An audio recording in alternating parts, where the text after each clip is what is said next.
Make this too long. I'm making this video just to get opinions. So here is the top plate of this tower I've got. It's got a big washer welded.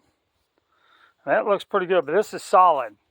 So I've got one of those rotors that I can bolt here, then run the pole out the top. If not, I'm going to have to run a smaller pipe through that. The problem is, this is way too small to handle a rotor here.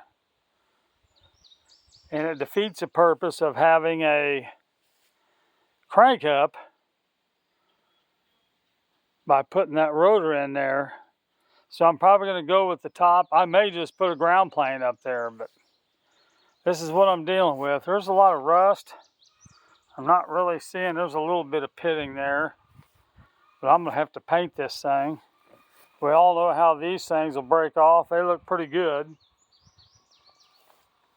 But that's the tower. I'm going to step off a section of this.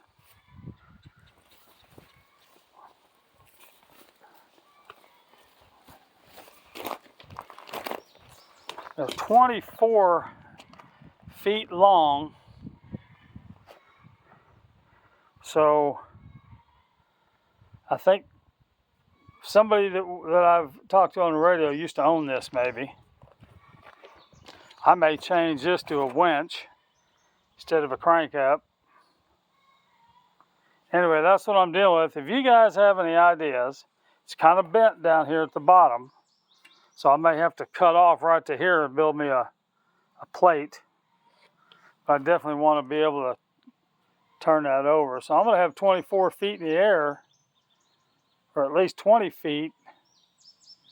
So I'm definitely going to do a hinge plate. That's what I'm dealing with. If you guys have any tips or anything, but I'm definitely going to have to clean it up. And main thing I'm going to do is inspect it. Make sure there ain't no rusted through places. So 3 sections of 24 feet. I may have to cut off 1.5 feet on this end because you see it's bent and cracked.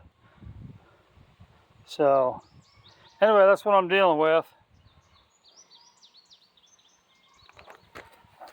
Try to shorten this up. But anyway, this all looks pretty good actually. A lot of rust. I'll definitely want to paint over it, but I'll just paint over the rust. I'm not going to try to grind all that off. But oh yeah, and then the bottom pipe, they just got another washer welded with brackets.